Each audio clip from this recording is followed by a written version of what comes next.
Hey guys, what is up? Sleeping977 aka Kyle, and welcome to my trick room. We are here for our quarterfinal match against John and the New Orleans Pelippers, who we have not faced since week 1, of course, with our Z Hypnosis sweep while I was down in Florida oh so many weeks ago, back in June, I believe. So we are going up against the New Orleans Pelippers again. First round of playoffs. He is the 4th seed, I am the 5th seed. His team has changed a little bit since we last met. My team hasn't changed too much. As you can see, he literally is bringing 2 Pokemon that he brought to last game. The Nidoqueen and the Manaphy. I am bringing basically everything I brought to last game, bar Mega Heracross instead of Silhouette. So we have Kyurem, who is Chop. As you can see, it is our lead against Mienshao, which is what I predicted. We are running Choppleberry with Draco Meteor, Roost, Ice Beam, and Earth Power. Next up is our Necrozma with Autotomize, Calm Mind, Hidden Power Fire, and Psychic. If I get up basically 2 Calm Minds, it's game over. Bar like any Resistance Berry, or bar any super effective berry, like say Akaberry on the Ferrothorn. You'll see where that comes into play a little bit later. It is also running Psycheum Z for the powered up Psyshock, because I need to run Psyshock because of that Florgs. Oh my gosh, Cobain has gotten to me. If you don't know Extras Cobain, please go check him out. I guess I'll link him in the description down below. He prefers to call Florges Florgs, so I kind of get that ingrained in my brain. Let me know how you pronounce it in comments down below. I need something to talk about in the comments down below, I guess. So, Florges, I need to run Psyshock for. The type of Finny is Haze, Defog, Nature's Madness, and Surf. So kind of a standard set. It's got leftovers this week, so it's kind of a standard set. We have the Mega Heracross, who is running Sub, Swords Dance, Rock Blast, and Close Combat. If it gets behind a Sub and gets a Swords Dance up, it actually KOs like most of his team. If your name isn't Nidoqueen or the Ferrothorn, I don't believe +2 Close Combat actually OHKOs, but it does a decent chunk. +2 Rock Blast actually kills the Florges. So if it actually gets like behind a Sub against a Pokemon that's Pokemon that's scared of it and is able to get to +2 on a switch or something, then it's kind of a free kill.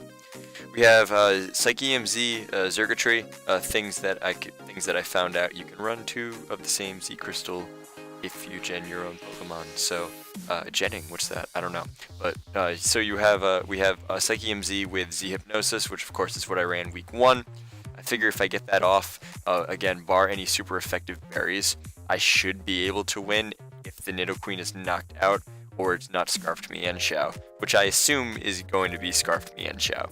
And finally, the last Pokemon we are bringing is Assault Vest Muck with Poison Touch. It is running Shadow Sneak, knock off Poison Jab, because I didn't need to run Gunk Shot to hit the Florges. That's kind of what I base it off of if I run Gunk Shot or Poison Jab. I'm also running Fire Blast for the Ferrothorn because Fire Blast did more than Flamethrower, and I actually trust myself with Fire Blast this week. So that's the team that I'm bringing. As you can see, John is bringing Mienshao, Nidoqueen, which is very scary, Ferrothorn, which always gives me issues, Manaphy, which is always scary to prep for, Florges, which is just an annoying wall. It's got Aromatherapy and Wish. It can just sit there and Calm Mind. It can run stuff like Petal Dance and just kind of obliterate your team if it actually gets set up. And Electrode, which is kind of there, but is also very, very speedy. So it's able to outspeed most of my threats because I don't have a Scarfer this week. So without any further ado, we are just going to hop right into the battle. Montreal 2 Canadians in the playoffs. Who would have predicted this at the beginning of the season? Definitely not me, honestly. Based with all the great talent that we have in this league on the Pokemon battling, aDrive, Leo, John. I did not see myself making playoffs. I would have been happy with just an 8-7 record. So as you can see, he leads off with his Mienshao, I lead off with Kyurem. I went for Draco Meteor right away here, and he goes for U-turn. As soon as he clicked U-turn, I knew he was going into the Ferrothorn, and I immediately regretted not running Hidden Power Fire on my Kyurem here, because as you can see, I Draco Meteor, and he does take damage, but he does not have Leftovers Recovery. So this tips me off because John loves his super effective berries, and I know, literally know at this point, turn 1, that he is running Aqua Berry on his Ferrothorn, which is not good for my Necrozma. Had I had Hidden Power Fire, I would have gone for it even at -2 just to rid that berry. Leech Seed wouldn't have I wouldn't have cared too much for Leech Seed because I would have been switching out into Heracross here the next turn.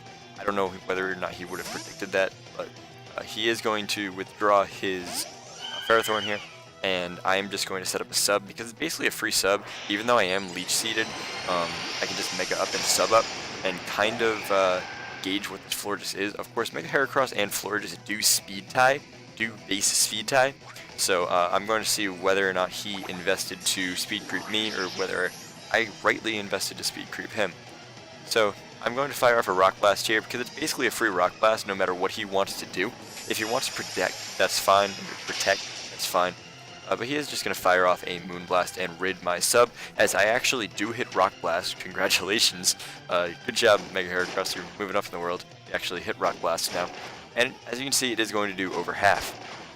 So at this point, I'm kind of thinking, do I risk it or not? But I'm Leech Seeded. I know that he went first, so I don't want to risk it being a speed tie because I have 20 HP investment adamant, and I didn't want to risk at this point falling Mega Heracross so soon. I know that I'm going to be able to use it later on, maybe on a Ferrothorn switch in. So I'm just able to send in my Alolan Muck here to eat another Moon Blast. I know it's going to eat another Moon Blast because it is Assault Vested. It does about 20%, which is what I predicted it to do. And I am just able to fire off a Poison Jab. But as you can see, he does reveal Protect here. So I do fire off a Knockoff here, excuse me. And as you can see, he protects here. And this kind of throws me off a little bit, thinking that he might stay in just to take a Poison Jab and kind of reveal something that, or some hidden tech that I thought he might have, but he doesn't. I went for Poison Jab here mistakenly. Had I clicked Knockoff, it probably would have been a better play because he does send in the Nidoqueen, which is a bad play for my end. I know I'm able to live even a Sheer Force Life Orb Knockoff, excuse me, Earth Power, but he does reveal that he is pretty heavily invested, I do believe, as it does a lot. It brings me down to 28 health. I am able to knock off and do a ton to his Nidoqueen here, and just knock off that Life Orb. But I do Shadow Sneak here, just kind of do some last damage, just in case he did want to set up Stealth Rock, predicting a switch. He doesn't. He just Earth Powers and takes out my Alolan Muck. At this point, I think I can send in Necrozma pretty freely. I know that he might be faster because of the investment that I have in Necrozma. The investment I have in Necrozma is to outspeed at +2 the Mienshao Scarfed, and I believe it also outspeeds a modest Electrode. So I'm able to set up +2 there. Had I not thought that Ferrothorn was going to be Aqua Berry, I would have Calm Minded there, as I know that the Ferrothorn is going to come out afterwards, and I know that +1 Hidden Power Fire is going to kill from where it's at. But I know that this thing is Aqua Berry. I know it. He's just going to Gyro Ball here, which is fine. I know that Mega Heracross is pretty slow, so it does live. And I'm just going to fire off a Close Combat here, as he does send out the Resistance Florges. So it takes it down to a little bit, takes it down 25% actually, a decent chunk. And things we're going to find out here, that my Heracross has the same amount of speed as the Florges, as I knew I was going down here, so I thought, there's no point in me switching out to something that's going to take a Moonblast, and then all of a sudden, so I just clicked Rock Blast, and all of a sudden I look back, and Heracross is still alive, and Florges is getting hit with Rock Blast, so I was like, okay, cool. So I went for a close combat here against the Manaphy. If it wanted to set up, I felt I had a decent resist, I felt I had something decent to at least counter it, if he wanted to set up there. And at this point, I should have sent out Xurkitree, but just to kind of pressure the Manaphy a little bit. But I do decide to send out Kyurem. He sends out his Ferrothorn again. Again, I wish that I had Hidden Power Fire on this thing, because this thing is going to be sent in every single time, and I'm just clicking Draco Meteor against it and doing absolutely nothing. He's just Leech Seeding, Gyro Balling me, so I'm gonna fire off an Ice Beam, see how much it does. He does Leech Seed here. I just kind of wanted to gauge how much it was gonna do. Even at -2, it does a decent chunk. But I am going to lose health to the Leech Seed. He is going to gain health back, and obviously I don't want that. So again, I should have sent in Xurkitree after the Mega Heracross died, but I thought it was too early to bring it in, and knowing that Mienshao was probably Scarf, I didn't want to risk it. He does Gyro Ball here, and at this point, he decides to send out his Manaphy again. I'm going to Nature's Madness to try and do damage to this Ferrothorn, but he ends up taking half with the Manaphy. And this is kind of where things go awry, because now I'm a Tabu Fini in against a Manaphy, and this thing wants to Tail Glow. I do have Haze, and I did make the prediction to click Haze on this first try, but I try to predict him on turn 2, and he outplayed me and goes for Tail Glow again.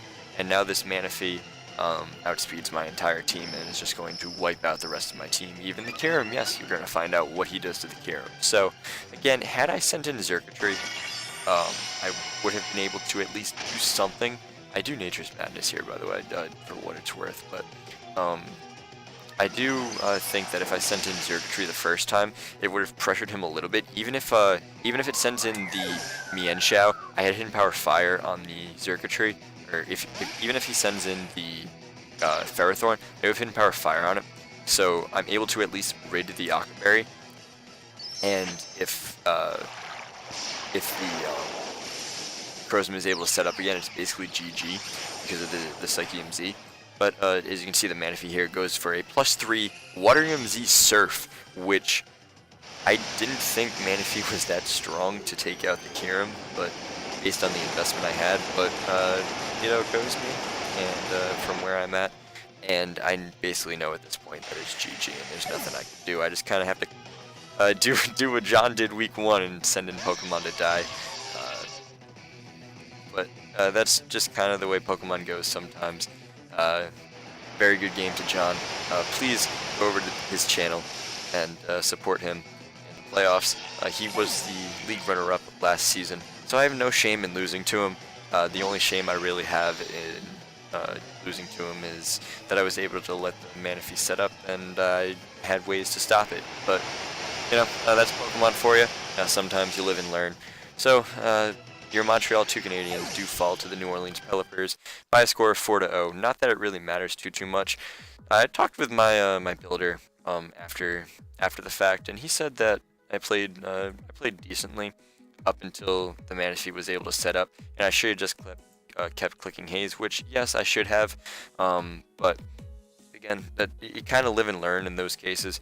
It's week 16 for me, and you at this point you're in playoffs, and you have to keep, you can't be aggressive. You have to play passively, and that's something that I'm learning still against these bigger players who have been in league format for years now, who've been playing Pokemon for years. I've been watching PokeMEN for I don't know how long, and he's one of the best at the passive play style, looking for his opportunity to strike, and that's exactly what he did against me.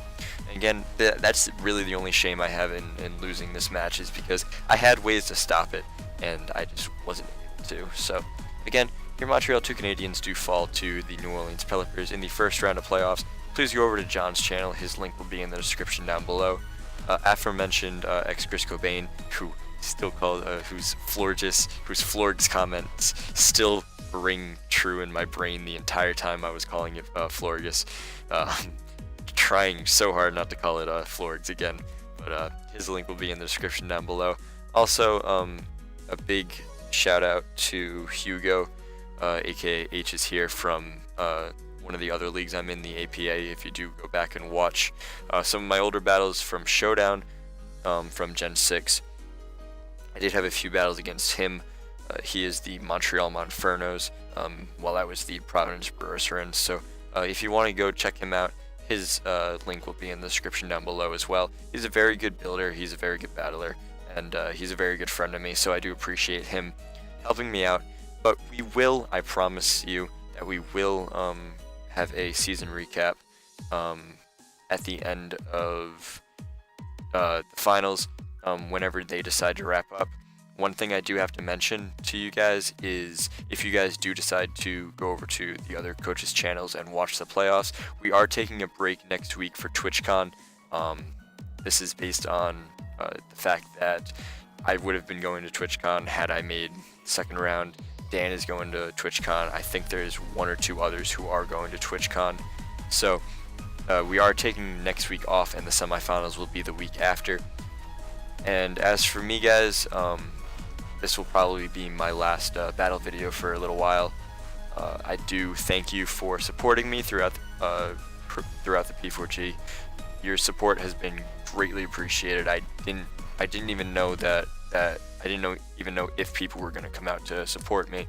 I didn't even know if I was going to win a match, honestly. There were a few, obviously, that I thought I would have a chance of winning. There were a few that I wanted to win, but honestly, this has been one of the greatest experiences. So for those of you who have stayed by my side and supported me throughout all the P4G, I do appreciate you, and hopefully I will have another league to upload soon. But until then, guys, I am Sleeping Knight 77, your coach of the Montreal 2 Canadiens, and I am going to go to sleep. Good night.